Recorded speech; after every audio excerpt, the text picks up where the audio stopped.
Salibonani lonke bathandekayo kundawana zonke ezahlukeneyo lapho elikhona. Siyalinxusa abana sibe ndawonye kusifundo 8 esaleli ikota okhuluma lani umfundisi uNdebele. Inxusa abangane wana baziveze.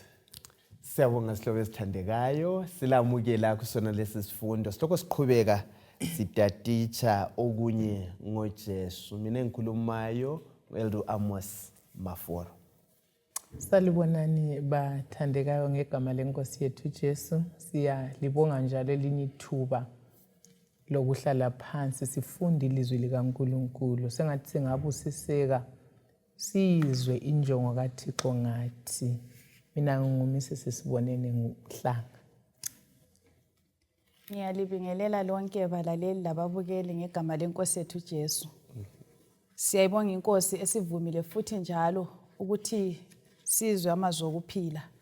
Okhulumayo nguNozinhle Ndlovu. Singakangeni kusifundo sethu sizakhothamisa amakhanda sikhuleke.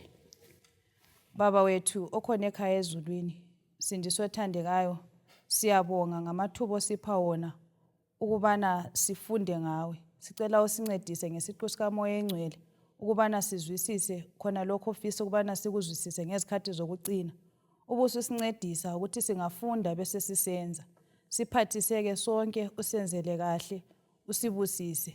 Sikhuleka sithembele egameni kaJesu Khristu elingadanisiyo. Amen. Amen. Isifundo salamhlanje bathandekayo siphethe isihloko esithi impilo ezibunjwe nguJesu Khristu. Kube sokuthatha nenkulumo ephefumulelwe ngumoya. Impilo ezibunjwe nguJesu Khristu, impilo enjani? Ibunjwa njani leyo mpilo? Impilo ebunjwe nguJesu mfundisi, isifundo njengoba usiletha sisitshengisa ukuthi kuba yimpilo elenguquko elomahluko omkhulu kakhulu. Futhi isifundo ngisithanda kakhulu nxa siletha ukuthi impilo lezi ziguqulwe nguJesu kusinika ukuthi uNkulunkulu onguye odala umuntu kusekuqaleni nguye yedwa olamandla okuphinda adale futhi. Ngoba kusinika ukuthi angithi sadalwa sifana loNkulunkulu sekelwa yisono. uNkulunkulu udinga njalo ukuthi aphinda sidale kakutsha. Nguye yedwa lamandla okukwenza khona lokho. Othi ngithathele kulokho akutshoyo ukubana sadalwa uNkulunkulu kwangena isono. Impilo yethu yasiguquka isiya ebubini. Ifana le ndaba le exoxwa namhlanje uma sifunda isifundo salamhlanje. Kulo jaha okuthiwa nguJose Antonio owayephila ezweni lasePalma. Bathi lo ujaha wayengumuntu esengumuntu oziphilela yedwa ezitaradeni. Thina lamhlanje simbiza ngokuthi isibhonda. Yes, wayesephila inwele zimahlahla ziphothekile engaqedakali, indevu zilapha lempahla ziyilezana ezingcolileyo engaqedakali engelasimo esihlambulukileyo. Yes. Omunye umuntu wasecabanga ukuthi engenzani ngalo muntu kuba nxa wambheka kanje eleminyaka engu57 kwangani uleminyaka engu90 something. Omunye umuntu wasembheka nje wasefisa bana enze ulutho ngaye lo muntu. Silver Gracia oyele hair salon uyamncenga uyamfaka hair salon uyamgela amlungisele leziyana amlungise indevu lezana amgeze abe mahla amnike amakha amangalisayo abesemgqokisa njalo. Wase siyambeka bana ayebona isibuko uthe ezibheka nje esibukweni bathi wathontisa izinyembezi. Esazibona ukuthi unjani. Yes. Inguquko esikhona empilweni yakhe yamveza kubana kawusenguye lona wayizolo. Bese simhlanga uthilo ukuthi impilo yethu ingcoliswe yisono. Waseveza ubana ngubani osiguqulayo. Kutholo ubana ube lesimo esitsha ngendlela azibonese Yesu sona. Uyabona into yokuba lesimo esitsha ubheka lapho suka khona. uthe uchaza indaba le ngazibona lalapho uJesu asithethe khona sembethe izembatho ezimadabudabu sizibonda vele sasizibonda wasigeza wasihlanza ngithande lesihloko indaba elethwayo impilo le oguqulayo nguJesu awuzenzele akula umuntu ozilungisisayo lobu ufisa njani okulungisayo nguJesu akushebe akwenze uthathe isimo akubuyisele lapho obuvele umele ube khona so yonke into leyi nguJesu esingakwenza thina kuphela mfundisi Mlilo yikwamukela sibonye bese siqhubeka siphila ngendlela yona le singabi njengengulube ukuthi ubusubuyela kumahlanzo akho Alright. Alright. Uma foro nxa ethinta indaba ile sigcizelelayo ukuthi uNkulunkulu nguyo lamandla okusenza sibe batsha. Ngize ngikhumbula uJeremiah ungayifunda kuhle ku13 verse 23. Uyabuza nxa ekhangela isimo somuntu lendlela inguquko kumele ize ngayo. Uyabuza ukuthi kambe ileopard ingwe ingaziguqula yini amabala ayo kumbe umtopia angaziguqula yini azitshintshe ibala lakhe. So uveza khona lokho ukuthi esiyikho khona imvelo yethu ngeyesono amandla okulunga kawakho kithi amandla okuba batsha amandla empilwe ehlambulukileyo kawakho kithi lobungcwele kabukho usisidlisi isihlahla laphana kwahle kwasuka ubungcwele bukaNkulunkulu. So uNkulunkulu nguye yedwa lamandla ukuthi asiguqule asibuyisele ebungcweleni esasiyibona. Yes. Sisiyabonga kuthi ukuthi ungathola impahla ade singcwele sezihlambulukile zodwa ungakuphatha Mina nginanzelela ukuthi lapha yindingeko enkulu kakhulu esidingayo ngalesi sikhathi ukuthi uNkulunkulu njengoJose lo okhulunyiwe endatsheni leyo ukuthi siyadinga ukuguqulwa hathi modification ukuthi sithintwa kodwa sitshintshe. Nginanzelela ukuthi ukuze uJesu abuye kudingakala ukuthi sonke sibe sesiveza isimilo sakhe isimilo sika Khristu sesibonakala kithi sonke. So khona lokho siyakudinga into kumele sikhulakele ende sikudinga ngokuphangisa. Othi ngibuye lapha aqale khona mesisimhlanga ngendaba yesono esangenayo. Alright. Ngifuna mana sikhangele sono esidonsa izimpilo zethu kangaka. Akusifundile abaseFeso maybe uqale ngendiyana ukufunda ngekhanda bazange siyibale la ndiyana ukufunda ngekhanda. AbaseFeso 4 ivesi ka22 siya ku24. Verse 22. Mayelana lendlela yenu yakuqala yokuphila lafundiswa ukuba lilahle uqobo lwenu oludala olonakaliswa izinkanuko zalo zenkohliso lenziwe libe batsha esimeni sezingqondo zenu lifake ubumina obutsha obadalelwa ukuba njengoNkulunkulu ekulungeni okuqotho lobungcwele. Ukhona phakathi othongatsho ngamafitshane ngale ndiyana ukufunda ngekhanda kuzinto ezimbalo ezithintiwe lapha lanxa sazithinta kabanzi siyaphambili. Indaba engizwayo laphana kundinyana yethu yokwaziwa ngekhanda ukuthi kulalapho esisuka khona la into ebesikho khona ufundisiwe ukuthi belinjani kubana khiphani kumbe isimo lesenu esidala esibi esikhohlakeleyo lichiye konke lasengqondweni. Indaba le kayipheleli ukuguqulwa nje isimo nje kuphela esingathi physical kuyangena kufika engqondweni la kunkulumo zethu. Kalokho isihloko laso sisitsho ukubana le ndlela esikhuluma ngayo iba lenguquko. Umuntu osefike kuKristu kumbe osetshenzwa nguKristu ososetshenzwe nguKristu kafani ngempela ngokutsho kaPaul uba yisidalwa esitsha okudala sokukhohlakele kumbe sokufile sokungumuntu omutsha. Siyabonga. Nxa asiyeni phambili ke ngizafisa mana sikhangele besiqathanise abaseFeso 4 verse 17 kusiya ku32 labasekholisa ngo-3 verse 1-17 uPaul ukhuthaza njani ukubana abazalwane baphile ngendlela ekhuthaza ukubambana ebandleni. Indaba esixoxe ngayo kuvikela iphelileyo. Kakhulu. Siqala khonapho ubana sibona ukuthi sikhuthazana kanjani ubana siphile ngendlela enjani ekhuthaza ukubambana ebandleni. Uyiletha ngoba indaba yokubambana le ingadiliza ibandla. Kuyini esikufundayo kula nxa uqathaniswa la? Okay. Okulethwa ngumpostoli Paul lapha ukuthi kuleyinye indlela yokuphila eletha ukwehlukana ebandleni. Yes.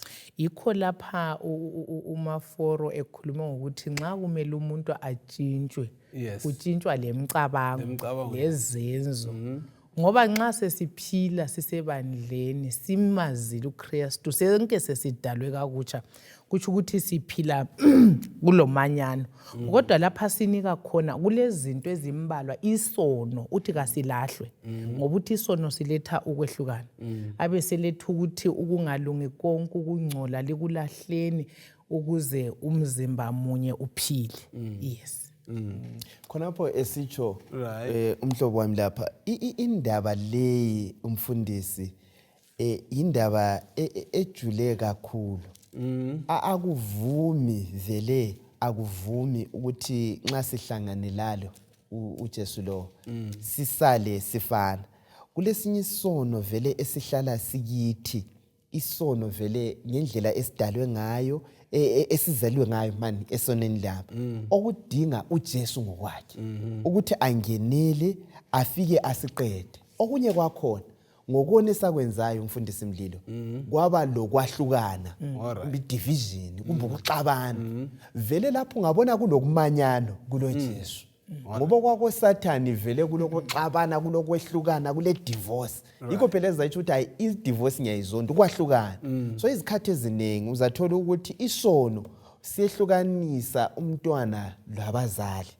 Yabo umntwana sethatha ama drugs njengo kuyini. Labantu abathandana isono siyenza ukuthi lehlukane. So indaba yokumanyana ilo Jesu. So yikho ekhangelele ukuthi akube lokumanyana kube le unity. Nxa kulokumanyana uNkulunkulu ukhona lapho. Uma sikhangela emuva lapho esivela khona uqathanisa ivesi ezecabana sibale abasefeso ngo-4 ivesi ka-1 siqathanise lo abasefeso ngo-4 ivesi ka-17 kuphosa uhambelane kuyini okuphosa uhambelane kula amavesi kumbe kule inkulumo elethwa yila amavesi.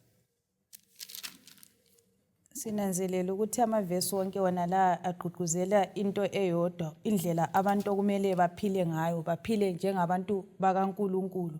Okay. Nanzelela ukuthi ekuphileni lapha ukumanyana lokho esikhuluma ngakho lezi impilo zethu kumele zikhulume ngakho, zikukhulumele siphile indlela epromotayo khona lokho esikufundisayo. Yes. Ngizafuna uhlibale awabale la amavesi amabili u4 verse 1 lo 4 verse 17. Verse 1. Ngakho njengesibotshwa senkosi ngiyalincenga ukuba liphile impilo efanele ukubizwa elakwamukelayo. Verse 17. Ngakho ngilitshela lokhu ngikugcizelela enkosini ukuba akumelanga liphile njengabezizweni emicabangweni yabo eyize. Ukhona ongengeza kolokho kade kusho manje ikakhulu sesikhangela lama verse amabili ngobizwe elibize ngalo indlela kumele ihambe ngayo lingaphili njengabezizwe. Kuyini esikubona uhambelana kakhulu okubalekile kule inkulumo?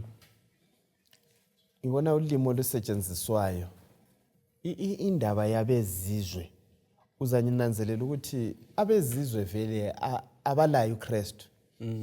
Ngoba sike sakhuluma indaba yokumanyana lapha ukuthi nxa sesibuyile kuKhristu laba abakasetshenziswa nxa sesikuKhristu sesingabantu besikhosini usesebenzile uKhristu uzabona ukuthi indlela esiphila ngayo sesingabantu abahlengiweyo. So ubizo luka Paul alulethayo ukuthi singa kuvesi ngu1 lapha uzothola ukuthi ukhuluma ngokuthi indlela yena ayiyo yona ngendlela abizwe ngayo uza asebenzise ukuthi uyisibotshwa sika Khristu uthunjiwe akusenguye ophilayo sesenza intando kabani kalo ombizileyo. Asivumeni izihlobo ezithandekayo ukuthi sife siphile kuKristu singabi njengabe zizwe. Mina nginanzelela ukuthi uPaul lapha nxa ebhala uthinta kakhulu eqathanisa indlela abantu abakhethe uNkulunkulu okumele baphile ngayo. Alright. Ungananzelela kwezinye izikhathi kusuka ngathi kuyafanana. Ebese sithi yena nxa ebakhuthaza lapho ukuthi ngendlela i-lifestyle kathinti izona ezithize but ukhangela ukuphila nje konke ukuthi kumele kuveze kube lo mehluko. Lakhathesi ngo-2023 balaleli lababukeli siyadinga ukuthi kube lo mehluko phakathi kwabantu abangabakaNkulunkulu labangayisibo bakaNkulunkulu. Ungananzelela lapho basebehlubukile kuNkulunkulu okwakusenza ukuthi bangazi ukuthi kumele baphile njani. Ugcina nje sokufanana i-compromise. Ugcine kungasakhanyi. Ukukhulu kakhulu ukuthi ana mlaleli mhlobo othandekayo. Lo makhelwane wakho kuyakhanya yini ukuthi wena ngumKristu wena kasonke. Indlela othukuthela ngayo, indlela ophatha ngabantwana, indlela iphathana ngayo emakhaya enu. Yikho engikuzwayo ukuthi yes. Okunye kuthinta lapho ngicela ukungezelela ngithi umpostoli Paul akuletha lapha ukuthi nxa ivangeli lifika mfundisi lifanele liveza amandla okuguqula isono. Akumelanga ukuthi nxa sesamukela ivangeli likaKristu sale sifanana. Lokho isibonda. Yes. Ngize ngicabanga ukuthi kuleminye imikhuba kumbe kule iculture, kulamanye ama-cultures esiphila ivangeli lisithole sikikho. Ivangeli nxa lifika mfundisi bekumele ukuthi liguqule i-entire lifestyle yami. Alright. So kuthi ukuthi impilo yomKristu kumbe impilo yakho wonke owamukela ivangeli ilawulwa lilizwi likaNkulunkulu. Hathi ukuthi imikhuba yethu ibisithini. Ngiyake nanzelele kakhulu ukuthi kulezinye izinto eziyisono ezingumkhuba wethu. Kodwa umbhalo uNkulunkulu athi hayi kizo. Fana nale ndaba zesithembo ukuthi nxa sesikuKristu ivangeli elidiliza imigoqo yonke layo yonke imkhuba ekade siyiphethe izolo. Yikho efithizela ukuthi sifanele ukuba ngabantu abatsha kuKristu. Asike sikhangeleni kathi bona vele abezizwe kukhanya babephila impilo enjani eyisenza kube lengozi bona abasemkhethe uKristu kungamilanga bayilandele. Kumbe inhle ithi mina sikhangele bona nabayizolo sikhangele namhlanje umuntu akamazi uNkulunkulu uphila impilo bani omela athi singayiphile impilo efana lale. Ngicabanga ukuthi endulo vele nxa uPaul ebhala nxa kwakhulunywa ngabezizweni ngabantu ababekhonza izithombe, ngabantu ababesidla ukudla okungahlambulukanga, indlela ababeziphatha ngayo, okunye kwakhona even imtshado yabo yayimtshado engahlambulukanga ngendlela yemfundiso yelizwi likaNkulunkulu. Oke kwathintwa mhlobo laphana indaba zezithembo babe bekwenza khona lokho. La ngendlela ababephatha ngayo inceku zabo kumbe lokunathwayo sengithinta indaba zokudla, la ngendlela ababezembathisa ngayo kuyakuveza ukuthi laba ngabezizweni abamazi uJehova, la ngendlela ababekhulumisana ngayo. So kwakudingakala ukuthi kube lotshintsho. Nxa usubuyile kuJesu babethi bona kuba yi360 i10 ukuthi nqadi usiyale uhluphenduke futhi usuphendukile sohamba ku direction le. So sehlangene loJesu kuba lo mahluka ngeke bafanana. Ukukhanya lobunyama akuhambelana akulabudlelwane. Yes. Siyabonga. Ngiyake ngikhathazeke yile ivesi esifumana kulokho. Alright. uKristu esekhulumile ekhuthaza ngomthandazo ngomfelokazi lo oyedinga bana indaba yakhe ilungisizwe. Ulamazwi nje athutshe kucine nathi kambe indodana yomuntu iza kufumana yini ukukholwa nxa yezayo. Kule nkambo bani ngempilo yesono bathandekayo esidonsela umuntu ekuqhubekeni etshona esonweni kusiya phambili. Hey, Isono mfundisi. Ngokuthi isono sijule kakhulu. Yazi isono kwesinye isikhathi lokuthi sinanzelele ukuthi isono kwesinye isikhathi awusinanzeleli nxa usuphakathi nakwaso. So ngendlela esiphila kuba lesinye isono esiwathi thina ngama darling sins. Umbo osithandayo. Yazi kule kunye okuyabe kukubi okwazi ukuthi lokhu ku wrong uzithole uzifumane usukudefender kumbe usumela usukuvikela ukuthi kanti vele bese vele indlela esiphila ngayo ukwathinta even indaba yeculture abantu bacatsha ngamasiko abo ukuthi hayi lokhu vele umfukela umdabu ukuthi thina siphila ngalindlela kuyisono uqhubeke okwenzayo manje ungaqhubeka kunjalo umoya oyingcwele ubusuvalela phandle umoya oyingcwele angasazwakali ekhuza ngomoya ingcwele ithone ekhulumisana nathi agcine umoya ingcwele sethule ngenxa yezono lezi esizithandayo kuyabe lokho kusidonsela phansi uqhubeke lezi zinto ezinye obuzibona zizimba nti ucina usuzibona sesinormal sokuthi ku right ukwenza umzwangedwa ungasawuzwa bathi ungahlala ebunyameni wesikhathi eside xa kumnyama kakhulu ugcine songani sokukhala kunjalo yes so kumele sibe siqaphele lezo zono ezidosa iziphi ngamafitshane esingalimukisa awunabo kaNkuluNkulu ngalezi zono ezisidonsela ebubini sisiya phambili onye kwakhona ukuqala nje kusokulomkhuba kade sanibajayela ukudiza nje alright kube yasinto yalutho uyabuya umuntu ufuna ukuvalela amanzi umbambise okuncane anti hayi bese bevala lapha angazi umbe lenzelela umbe ngugetsi kumbe kusemgwaqweni ilizwe sesiphila kilo uya driver amaphepha ngempela kabikiphelelanga kumbe le mota oyidriver uyakwazi ukuthi kukhona okusilelayo siphikisana umgwaqo khona unje inosiphile ngokubambisana nje emabhodi esicrossa ki kucine sokungani yimpilo yakhona ngizwa abanye ukuyeseyadinga indawo sibili yomntwana yokufunda manje sokuchithwa kuncane cina kuyimpilo kwakhona nje sesikujwayele ngokunye nje enguqambayo asike siye phambili ngicela asifundele iverse ka20 esiya verse ka24 Ephesians chapter 4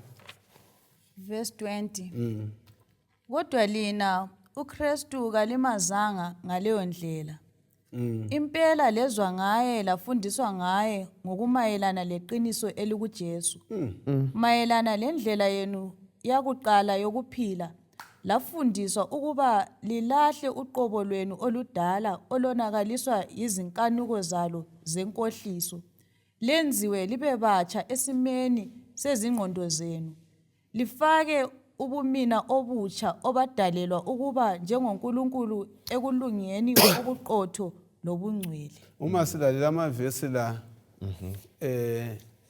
uma elandisa ngalolu daba lokuphenduka kubalaleli bakhe uPaul yipi imicijo eqhakathekileyo uPaul afisa ukuthi bayizwisise kulamavesi sanabana siwabale na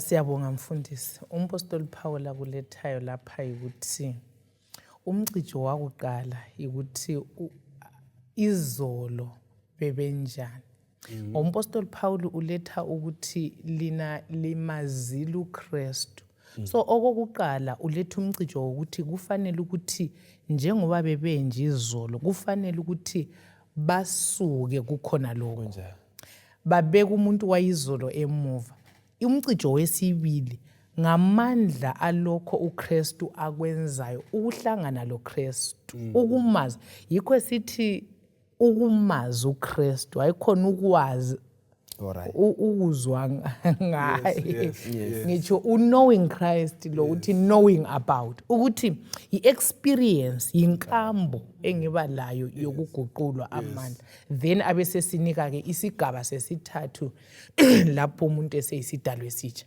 okay uthe wena uyabuza ukuthi akatsho kuba nxeba khuza ukuthi na lazi ngoJesu kodwa limazi uJesu lifuna ukwazi uJesu umlilo enye into eqhathekileyo antayilethayo okulethwa lapha namhla ukuthi lapho sisuka khona wozami bekungakuhle sesize kuJesu sesihlanziwe. Ngifuna ukubuya kundaba yobungcwele ayiletha nxa iphethe lapha ikakhulu kuverse 24. uJehova ungcwele, angithi phela sikhangelelwe lathi ukuthi sibe ngcwele, uyasilungisisa uze sifike kusigaba sona leso. So yikuvuma nxa ulungisisa uyabuchiya khitshwa lamaxhwala wonke lanani esono amaqhwa. uJesu ubusy ngawo nalo umsebenzi. Kule ngxenye lathi esimele sinjani bakithi siyenze. Awuphonga uzihlalela ukuthi kuza kuzenzekalela. Kule ngxenye lathi esimele sinjani siyenze. Isono siyachiywa. Ngikhumbule uJobe uthi indoda eyayihlala euzile yayixwaye ukubi. Ikubalekela kulokunye omele ukwenze lawo. Akuvumi phela mfundisi ukuthi wena uzifake endaweni yona leyo lapho koniwa khona. Uyala uDavida uthi ubusisiwe lo ongahlaliyo kunkundla abantu bakithi bama yezone abantu abona. So kulenye ingxenye esimele siyenze. 2 lokwamukela. Iningi lethu balaleli laba asimamukele uJesu. uJesu ngimthandela ukuthi kaso bulldozer nos. uJesu uyaqoqotha. Uthi nxa ungizwa wamukele uvule bese ngingena. So asivuleni samukele uJesu angene. Asikufana fundisa imlilo kuyakutshintsha indlela esiyo yona. Kuyakutshintsha konke indlela ebesiyo yona sisiyale kumbe indlela ebesikhuluma ngayo indlela ebesicabanga ngayo. Lemcabango ufinyelela konke ube yisidalwa esitsha. Ngicela ukungezelela ngithi okuletha lapha okunye ukuthi ukhuluma ngokugqoka uMaster Paul ukuthi thina vele sigqokile ingubo ezimbi. Izinkumbuzo ekaZakariyana chapter 3 ekaJoshua the high priest and uthi wambona emi phambi kukaNkulunkulu embethe amafilteri ingubo ezingcolileyo. Indaba kaNtoni wesiqale ngayo. Yes indaba uSathane emeceleni accuser. So uJesu abe sesithi mkhipheni. So ngifuna ukuya ku processes ezintathu lapho uMaster Paul azilethayo ukuthi step number 1 sithathwa nguNkulunkulu. Yes. Esokukhupha ingubo engcolileyo. Yesiveze eqaliseni ukuthi amandla ukuthi sikhuphe leyo ngubo thina kasilayo. Yes. Number 2 abese sithi nxa sesikhutshwa ingubo uNkulunkulu uba lenkambo lathi. Yes, yikho kuEzekiel 36:26 laphana athi bheka ngikunika inhliziyo entsha. Right. Yes, uma isiprofeti abesekhuluma ukuthi uthi ukuthi even ingqondo uma for kwakuthinta umuntu wonke uyaguqulwa ingqondo, izifiso, imkhuba yami umuntu wonke ngokuphelela uyaguqulwa. Sokusisa kusigaba sesithathu esokuthi umuntu seyisidalwe esitsha. Thathani ingubo enhle, the best robe, agqokiswe. So ukulunga kuyaphiwa thina ngamandla kaNkulunkulu. So i-processes zihamba kanjalo. Siyabonga. Mina ngithethekisa khona phela ingakadluli endabeni yokugqoka ukuthi uNkulunkulu ufuna ukusigqokisa ngokungcono kulalo kade sikho khona. Uhlupho ukuthi kasithandi ukuthi sigqoke ngcono ubulunga kaKristu lokhu ngathi siyakuphika njengabantu. Abanye sifuna ukudindelela njengakade siyaqanda ufakelela ukuthi uNkulunkulu ufaka kunjani. Ufaka kunjani. So ngananzelela izona ezingavunywanga uNkulunkulu uthi uPaul wakhe kalufaki emabunzini alabo abalezona ezingavunywanga. Sengathi umlimi ngasisiza sivume izono sizichiye bese kugqokiseka ke manje. Ufuna ukukhuluma? Ayisikhona lapho ukuthi indaba omnye umlobe engimthandayo ukuthi indaba le kayiso patchwork. Yes. Akusikho kugambela indaba yesigqoko lesesitsha lesi. Akuganjelwa akuphane ibhithwa imoto le engajayilela. Sibuya le moto entsha. Angithi vele silungisise asifaki izigamba njobe seke watsho uNosi. Umlimo ubhizi uyasebenza. Angithanda amazwi kaDavida. Uthi dala kimi inhliziyo enjani bakithi? Entsha. Akathi ukuthi modify kumbe ilungiso. Uthi hayi semfuna enjani bakithi? Entsha. Asizeni kuJesu asidale kakutsha.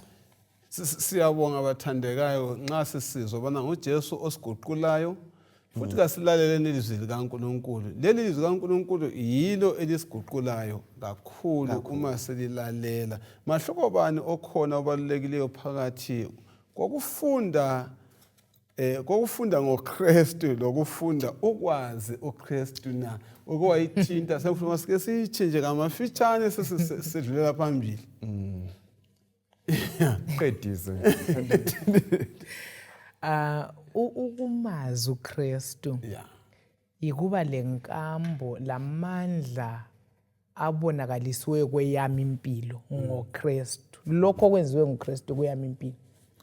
Kodwa ukuzwa lithena okunye mfundisi. Alright.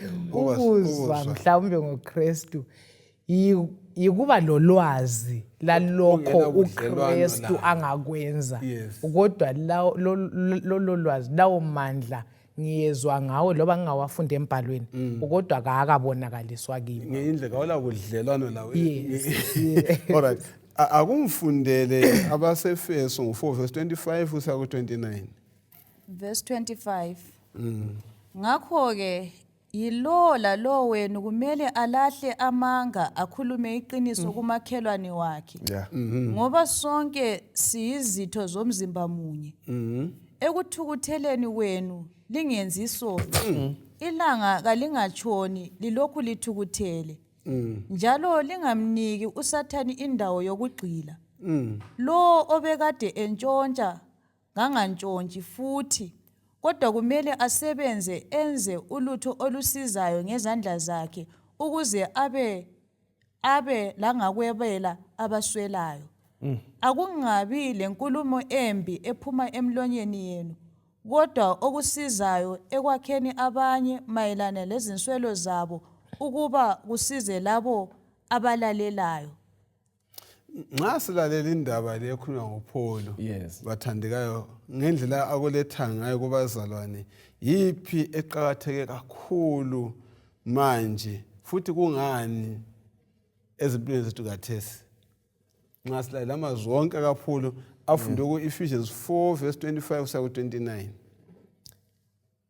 Ngicabanga ukuthi indaba yokukhuluma iqiniso ispeech sethu nxa sikhuluma vele uthinte into ezimbalo but kakhulu ukuthi nxa sikhuluma ispeech sethu inkulumo yethu ayibe inkulumo ehlambulukileyo. Alright. Uthinta indaba even yokucaphuka leyana ukuthi uzonde lize liyetsho lanto bona konke kusukela kunkulumo.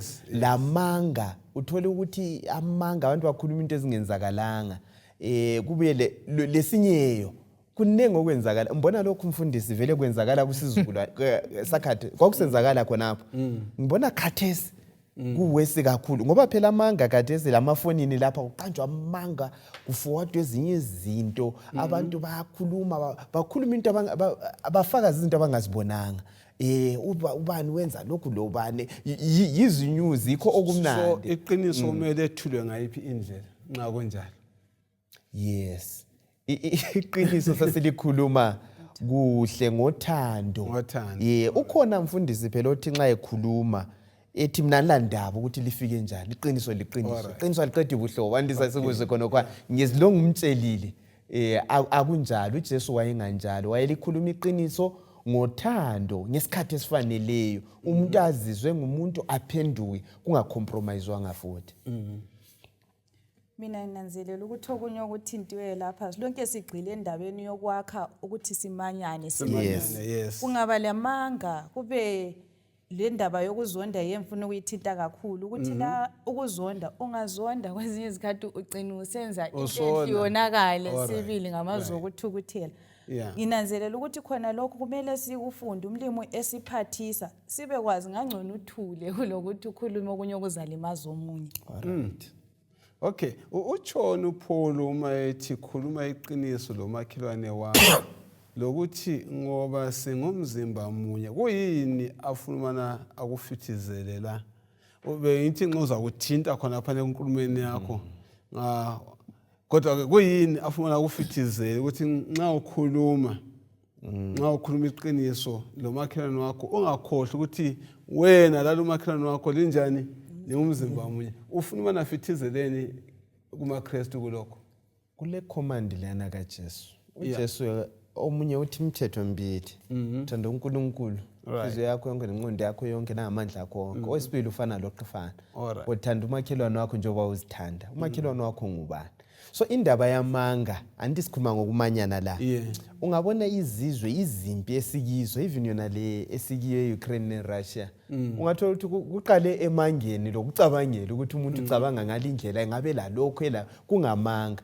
So uthi yena singabuyisana khona la sesiqeda indaba yonke. Sikhulume iqiniso komunye. Abantu umfundisi ngithemba wona nje ukuthungamela amabandla lokho. Eminye imisindo esemabandleni vele yakhelwe emangeni. Andiyakubona ubani ukhulume lokho ugcina sokubhula imlilo ukuthini uthole ukuthi amanga enza abantu bahlukane ayahlukanisa akubi le unity kuba le division izizwe ezidilikile ngenxa yamanga. So asikuqapheleni khona lokho lezimuli akukhulunywe iqiniso uyeka abe nguye watch abe ngubani watch. Ngifuna ke indaba kamakhelwane lawe kambe ungazicambela amanga wena. Yes. Kuletha mcabango bani ukuthi khuluma iqiniso kumakhelwane wakho njengalokho sathi futhi lingumzimba munye wena. Yes. Ungazicambela amanga? Hayi ngitsho. Njana esithi uthi thanda umakhelwane wakho njana unjani uzithanda ngenye indlela ongawufisa ubana umakhelwane wakho akuzwe wena ngokwakho awube into la ongafisa ubani njani uyizwe. Lokho kuletha ini okubambana. Kule verse ekaZakhariya ngo8 verse 16 ivumela inkulumo kaPaul ivumelana njani lo Zakhariya ngokukhuluma iqiniso na lenzani kumbe lilethani iqiniso according to Zakhariya lenzani belilethani iqiniso ukhuluma ngempi Ukraine lokho zenini uma kuwe kuleqiniso bengaba khona yini impi? Hayi ayibe khona. So lenza iqiniso. Iqiniso liyakha. Iqiniso liyalenza abantu babuyisane sibozana. Mbona indaba eqoqa sibili ikhona phana kunkulumo ispeech. Indlela esikhuluma ngayo mfundisi iyo ebangela konke khona lokho. Andiyabona even nxa usubuya ngiyathi indaba yenzondo isukile anti uzonda awula umuntu wazondiswa yento yenziweyo uzondiswa inkulumo ukuthi ukhuluma njani. uJacob zatsho ulimi lolo uthi luyingozi kakhulu luncane kakhulu kodwa liyenza izimpi so iqiniso liletha ukuthula ukuthula iqiniso kakhulu lapho ngelaqiniso khona kula ukuthula ayakula ukuthula siyavumelana. Yes Hayi siyabonga. Yiziphi izinto ezintathu okumele zisithathe indawo yenkulumo eyize? Okay. Sike sazinanzelela na into ezintathu uPaul akhuluma ngazo ukuthi iqiniso liyenze njani uthe liyakha wena kunjalo. Right ngokuqala lokho. Okwesibili liyangena emumeni oqondileyo. Alright. Yes. Okay. Yeah. Iqiniso asuze libe liqiniso uma ungalikhuluma endane engafanele. Ayasaliqiniso. Yes. Iqiniso letha umusa kulabo banjani abalamukelayo. Yes. Ukusiza abalaleli nansi point. Yes. Akumfundele abaseFeso ngo4 verse ka30. Verse 30. Yes. Njalo lingamdabukisi umoya ongcwele kaNkulunkulu elabekwa ngaye uphawu lwelanga lokuhlengwa. Lingamdabukisi umoya oyingcwele okaNkulunkulu elabeka ngayo uphawu lokuhlengwa. Kulezinto eziqhakathekile kule verse esizithola kule verse. Kunjalo. Yes. Nxa ekhuluma ngezono uPaul kumuli yamaKristu ubakhuza ukuthi baqapheleni ngobukhona bukamoya oyingcwele. Kanti vele ioffice kamoya oyingcwele iyini? Asike sixoxene ngakho. Umsebenzi kamoya oyingcwele ngokusiguqula ngokusenza sibe batsha.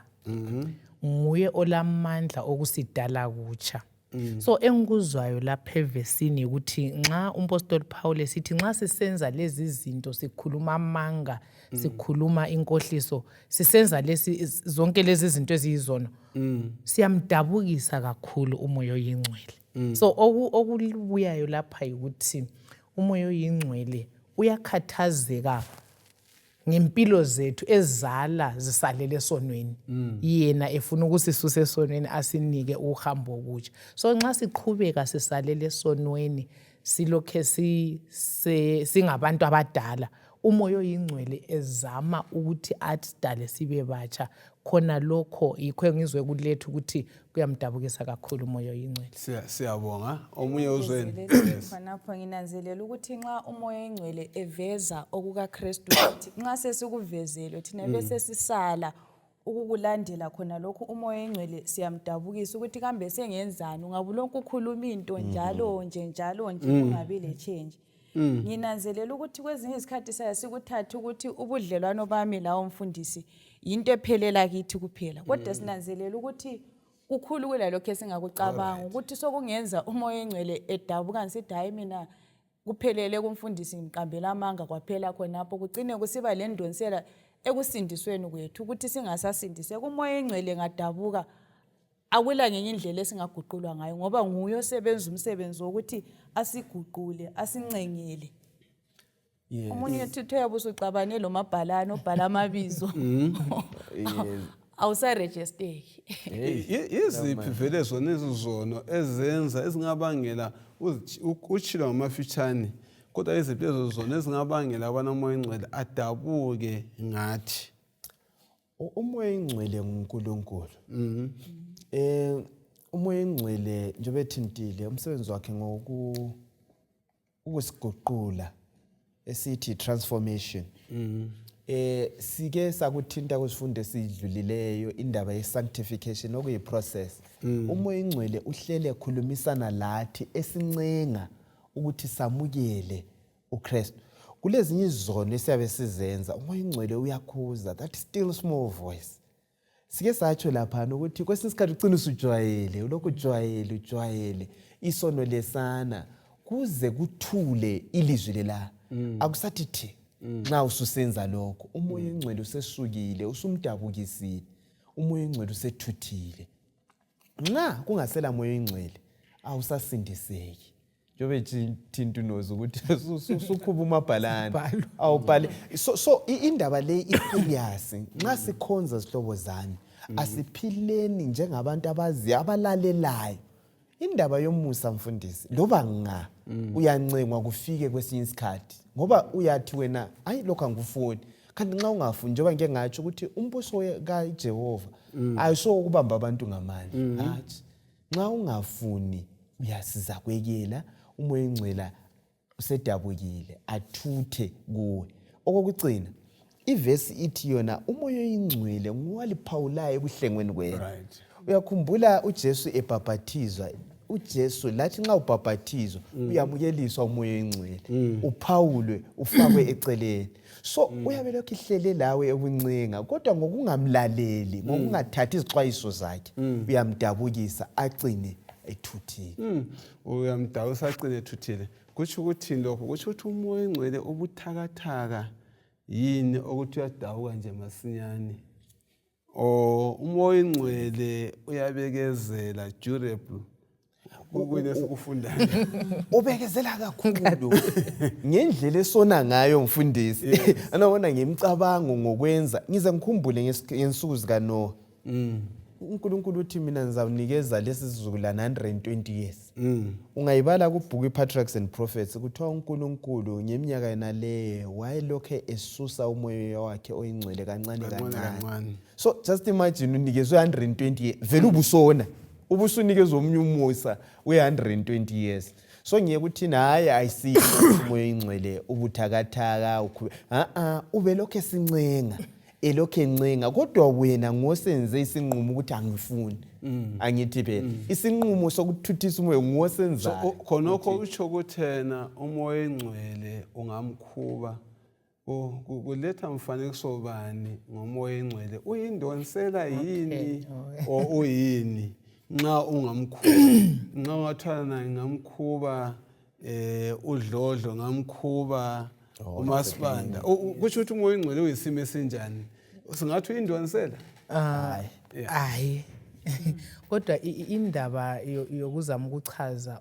isimo sikamoya ingcwele anti iyimystery into yegodhead kodwa esikuzwisisayo ukuthi nxa kuvela ukuthi lingamdabuki nxa edabuka kusivezela ukuthi ule personality umaforike wathinta laphana ukuthi ungunkulunkulu yes ungunkulunkulu imfundiso eziningi zithi umoya oyingcwele i-influence yindonsela kodwa imibhalo efana layona le iyasichazela ukuthi umoya oyingcwele ngunkulunkulu uyi-being olemizwa yes ulemizwa yes bengifuna ukuthinta lapha futhi ukuthi isihloko sethu lithe liveza laphana saveza ukuthi sithi inkulumo efuqwa ngumoya oyingcwele anti yes ngoba umlobi lapho efuqwa ngumoya ukuthi hey kumele sikunanzelele babukeli labalaleli ukuthi umoya oyingcwele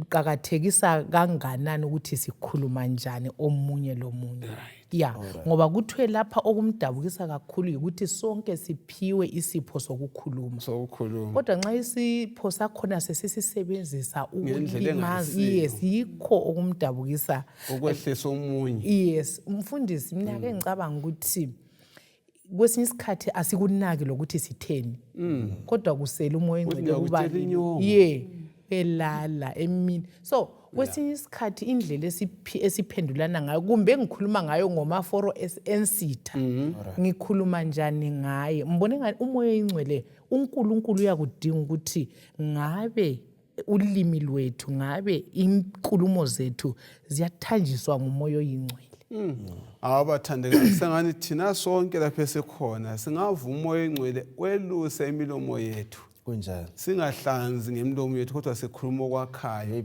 okuzabusiswa ngomoya oyingcwele akumfundele njalo futhi verse 31 to verse 32 kusahluko esifana nayo Ephesians chapter 4 verse 31 susani yonke inzondo lokuthukuthela lolaka lokuxabana lesinyeyo kanye lobubi bonke wobani lomusa lozwelo omunye komunye lithethelelane njengalokhu uNkulunkulu walithethelela ngoKristu naso indaba siqala lapha esicina khona ubana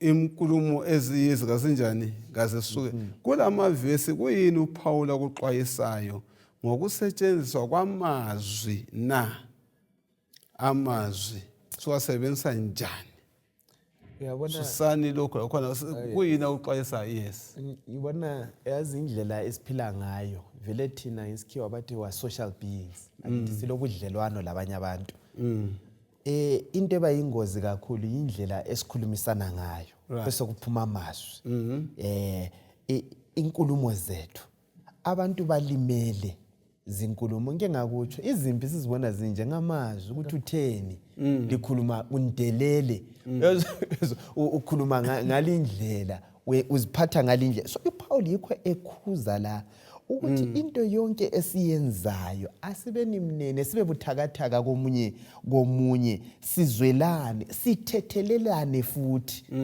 ekukhulumeni anti ngamazwi la ukuthethelela kumbe ukucela la leyo ntethelelo ukuthi sorry vele nxa siphila mfundisi siyimuli sinje ukukhubana kuba khona but akube khona ukubuyisana nxa siphila sinje kuba khona inzondo angithi phela lokuthukuthela kuba khona yikho lapha kukhuzi ukuthi hayi nxa sokufikile ukuthi uthukuthele lingajoni kanti ulala njani liqhubeka kanjani likhuleka uthukuthele ngandihleke mina mfundisi uthola ukuthi uhlangane lo muntu uze hayi kuleli kodwa ngeke uthabatha isithebe ngilokho ngikhubekile kanti wena insuku ezinganani ulokhu njani uthukuthele so indlela lokho akulethe ukuthi hayi ake sifundeni sibe sibuyisana siqondisane kuzaletha ukumanyana ehambeni lwethu lokukholwa so asilaleleni lezixwayiso ezilethwa nguPaul siyabonga siyakunanzela yini ubana uKristu uyeza masinyane kakhulu uma sunanzela ubana uKristu uyeza masinyane umbuzo omkhulu othana imlomo yethu le siyisebenzisa njani? Yiziphi izinto eziyisithupha ongamelanga zibe kithi uma sizixoxele khatshana uPaul akhuluma ngazo kulesi sahluko na? Asike sizibalise. La nxa sizidlandla ama-order angikhona kodwa sike sitsho okubili okuthathu ngaso. Inzondo, intukuthelo, ulaka, uxabana, ukunyeya. Izinto ezithintwa nguPaul lapha. Yes. And yizo izinto mfundisi eziletha ukwehlukana kwebandla. Iviki ephelileyo bekukhulunywa ngendaba yokuthi singumzimba munye. Alright. Kusitsho ukuthi nxa isandla sigula umzimba wonke uyahlugule. Simunye i-connection esilayo. Kodwa lezi zinto umpostoli Paul akhala ngazo uthi yizo eziletha ukwehlukana. So abesesithi libe selizi replace nxa libeka lokho eceleni ubutha lokuzonda linafakana ukumene. Right. Awubani mnene ngize ngikhumbule uJesu nxa esithi wozani kuMatthew 11 lapha 28:29-30 athi wozani lifunde kimi ngoba mina ngimnene. So uthi kasibeni tender hearted sizwelane. Abanye kulolaka mfundisi. Uyabubona so even sesisemsebenzini kaNkulunkulu ukuthi lapho umuntu ngake ngezwa ngelinye ibandla ukuthi ababe siye emhlanganweni baye befaka amahloka lapha. Bayibona into yakhona ukuthi njani. So iyabe ibuye ngeenga ukuthi ngaphakathi uzondela umaforo kumele ukuthi umaforo futhi ufuna into zenziwe ngendlela yakho abantu bonke babone. Kukanti hayi umpostoli Paul asilethela khona ukuthi singama members omzimba munye kodwa inhloko kunguKhristu. Kuthi ukuthi kufanele ukuthi kusinika ukuthi uKhristu kumbe umoya oyingcwele uNkulunkulu nguye yedwa ongaletha ukumanyana kumbe ukubambana. Zonke lezi zinto sithe umoya oyingcwele usebenza ukuthi transform and nxa sivuma umoya oyingcwele into ze-anger ze-bitterness zengxabano uyazisusa abesesinika ke umoya lokuthethelelana lokuzwisisa ukuthi omnye wami uphambukile lami futhi ngiyisoni ngingaphambuka sibe lo moya munye kaKhristu. Uyabona indaba yomusa mfundisi. Lapha sikhuluma abantu babhitha abantu bazundile. Unumber 5 uzathi ihubelelana lithi konke kuyabubula kufuna inkululo. Wonke umuntu abantu basempini imihlobo yikuyini lasezimulini siyakhuzwa la kasibeni lo musa komunye sithobelane sithwalelane imthwalo sikhulumisane kuhle sikhuthazane. So siyancenga zihlobo zami asikulandeleni khona lokho siba libandla linye siba ngumzimba munye siba imuli yinye nxa siphathana kuhle hathi okuzibonakalisa kodwa ngokuzehlisa ngoba sesinjalo sithintwe nguJesu. Ngawethu amandla ukuthanda mfundisi wena vele ngeke uthanda umuntu. Hayi nguJesu sokuwe ozakwenza uthande omunye umuntu umzwisise njalo. Uthinte ngokuthethelela. Yebo. Ukusivezela njani impilo eguqulwe nguJesu lo mlomo futhi obuswa ngumoya oyingcwele especially ekuthetheleleni lasemazwini okuhlambalaza. Kuthintwe ngokuhlambalaza wana ukuhlambalaza khona kwakho kwenzani kuyini? Mina ngifisa ukuthinta indaba yes bengifisa ukuphendula eyokuthethelela ukuthi ngoba umpostoli Paul uthe njengoba lithethelelane njengoba uNkulunkulu elithethelela ngoKhristu andi. So ngizwisisa ukuthi i-vertical forgiveness ukuthi nxa sivele uNkulunkulu thina sisona esithethelele ngoJesu. Umpostoli Paul uletha khona lokho esike sakuthinta emavikini adlule ukuthi kulungisa ke ubudlelwano bami lonozi. Nxa mina ngithethelelwe nguNkulunkulu umoya ofananayo kumele ube kimi ukuthi mina sithethelelane omunye komunye. Siyabonga. Omunye ngunanzelele ukuthi lokho ama-attitudes la aqanjwe inzondo lentukuthelo iyayenza ukuthi sicine sikhuluma amazwi angafanelanga. Nginanzelela ukuthi uMkristu kumele sithandeke siphinde sithandele abanye. Sithandele abanye abantu. Khona kuliqiniso mfundiso into eziningi ohlutshela amagama amabili amathathu atsho akho ukucina sisegcina sesikhulekela ngapha. Kunjalo empilweni yethu asiphendukeni kuJesu sibe lenkulumo ezinhle sibuyisane okunye kutshengisa ukuthi sisakhatshana ikhona lokho ukube lokho sigcine inzondo singathetheleli kubonwa ngapha kwelanga sisazo abantu bayona bayasiphambanisa kodwa siuceleni umoya kaJesu okuthethelela laba ngasicelanga intethelelo asithetheleleni siqhubeke ngempilo. Ekucineni nginanzelela kuphela ukuthi indaba yonke ibuyela back kuKristu ukuthi uKristu kuphela nguye ongaguqula inhliziyo aguqule lezimilo ebese senza futhi lemlomo yethu ukuthi ibe lichacho lakhe. Sisiyabonga abathandekayo asazini lokho ukuthi sonke singumzimba munye.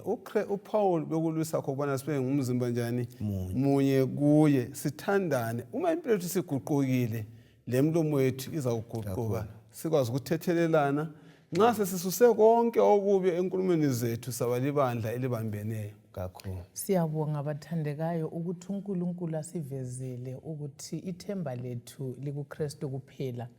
Ngiyakwazi kunenge sesike sakuzama ukuthi sibe ngabalungileyo labaqotho labakhuluma kuhle kodwa sala konke kulokhe kusehlula.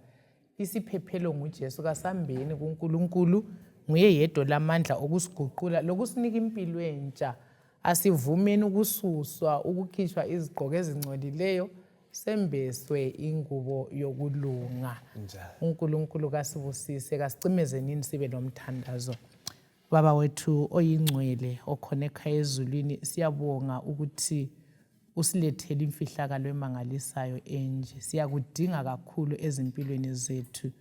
Thina lababukeli labalaleli siyasilela kangaka ekuhlambulukeni. Siyeza sinje siguqule izimilo zethu siphe impilo entsha. Umuntu omdala kafe kuphila uKristu ezimpilweni zethu. Siyabonga nxa sicabangisisa ngazona lezi zindaba vuma size ngakuwe sizuza impilo. Umoya ungathetheleli ususe kithi ienga ukungaxoli ukunzondo kususe kithi kuba kuyimsebenzi yesitha. Siphilele sinike impilo entsha uphile ngaphakathi kwethu umhlaba ubususazi ukuthi singabantu abakho ngayo uJesu siyabonga amen. Amen.